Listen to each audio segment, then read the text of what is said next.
if stuff comes out of Forge World that turns out to be shared a lot by the community, we'll know. We'll be looking to get some of that stuff into matchmaking as well. So that's where that came from.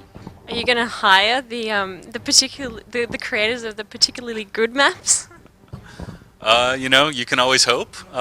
We certainly have hired from the community quite a lot, and it would be great if some folks out there came up with some great new maps in Forge. So, do you see this kind of transparency becoming a new trend in the industry? So, I guess do you think that one day kind of all games will ship with the inbuilt tools for players to be able to create levels the way that the game developers did? Not even Forge is really the sort of full set of development tools that we have internally, and I think it's going to be different for different games. Not all games are not all games even have multiplayer. So, I think it's very dependent on the project itself. I think for Reach, we just wanted to make sure that we covered all of our bases, and that's why we've got campaign, forge, firefight, matchmaking. We wanted to make sure it was the most game we had ever put in the box. So that's where it came from us. It would be great to see it in the future, and maybe we will. For me, this is quite daunting. I could never kind of, well, I could try and get my hand around it, but I don't. I think many people will just kind of start and then just give up. So, how many people do you think are actually going to kind of understand what's going on? Well, in Halo 3, even I had a tough time using Forge. It was definitely, you had to really be passionate to create a map in Forge. But it's much, much easier in Reach. It's actually really fun to play around in Forge and just sort of build stuff. Like I said, the creative director and his kids, they're just sort of using it as virtual Legos in a way. And they're not even interested in playing Slayer necessarily. So, I think a lot of people will not only be able to create maps if they want to, they're just going to enjoy messing around in Forge, messing around in the giant playground that's Forge World. And at the same time, I think it'll always be sort of a smaller community that really puts the time and effort into crafting maps, and the great thing is the larger community gets to enjoy that content. So, hopefully we'll see some of that. Okay, so now let's talk a little bit more about the fun customization options because I'm looking at you, the teleporter, the golf club, and the forklift. I noticed the room pretty much exploded at Comic Con when you guys announced the forklift. There was a guy literally saying, "Oh my God!" like 10 times. So I guess is this Bungie's sense of humor coming through, or? Yeah, you could say that. The forklift was one of the things that sort of came about as a happy accident. But Marcus, the creative director, really wanted to make sure that every civilian vehicle in the game was drivable. So pretty much any vehicle, if you see it in the game, it's going to be drivable. The forklift is just one of those. It's one of the more ridiculous ones, and we're happy it's in. Now tell us about the hologram thing because that's kind of cool. Yeah, hologram's one of the cool new armor abilities. You activate it by just pointing your reticle at a particular spot, and the hologram will run to that spot.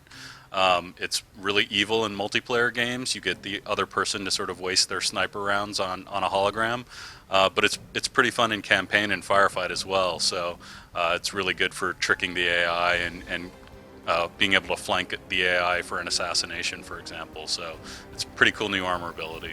Do you think that the Halo series has become more about creating and customizing and the game experience and kind of sharing it with the online community? Like, is that different from what kind of you started out with? Do you ever think that the series would end up where it has? I think the franchise is a lot of things to a lot of different people. There are people who play the game because they love the fiction. They're super passionate about the fiction, and the thing that they are most excited about is campaign. And then there are people who play multiplayer, and all they care about is getting to level 50 or winning that next Team Slayer game. And then there are people who love messing around in Forge, and so the thing that I'm really excited about is that Reach is the first game where we really have an amazing breadth of experience. Doesn't matter what type of gamer you are, doesn't matter what type of mood you happen to be in. you're going to be able to find an experience for you in Reach, all the way from hardcore Slayer to building castles in the sky in Forge.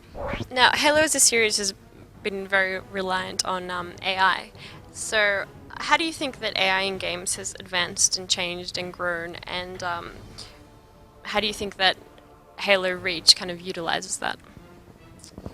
Well, I can't speak for the industry as far as AI is concerned. I know for Reach, we absolutely wanted to make sure that the elites were the fiercest, most intelligent enemies that you could possibly fight.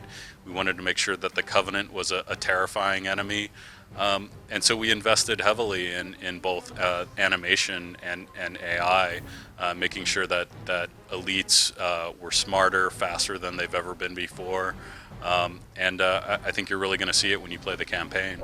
I want to know a little bit more about the personality of the single player campaign. How much kind of do we delve into Noble Team, the different people in the team and their backgrounds, and how much does their personality come through? Yeah, so early on, it was both a challenge and an opportunity to be making a game about Spartans without the chief. And so one thing that we did right away was start thinking about Noble Team, their backstories, where they came from, what their relationships were, of course, how they would be visually iconic in their own right, right up there with Master Chief. And it's amazing. A lot of that got into the game. I think you're really going to see them as very human characters. Obviously, we've invested quite a lot in their the fidelity of the art. You've got really nice human faces, really believable character performances out of Noble Team. So I think you're really gonna get to know them. They're much more human characters than you've seen before as Spartans, and they're pretty badass to fight next to as well. For me, Master Chief was kind of like the icon of the Halo series. So it was the thing that gave Halo its personality, its uniqueness. It's kind of what set it apart from other first-person shooters. And I think these days a lot of first-person shooters are focusing on that team aspect, kind of like what Halo Reach is doing. So when you guys decided to make your last ever Halo game, why did you decide not to have Master Chief in it? Because he was such an iconic protagonist. In the beginning of pre-production, when we were thinking about what the vision for the game was going to be, what we wanted our last Halo game to be, we knew right away we wanted to make a standalone game.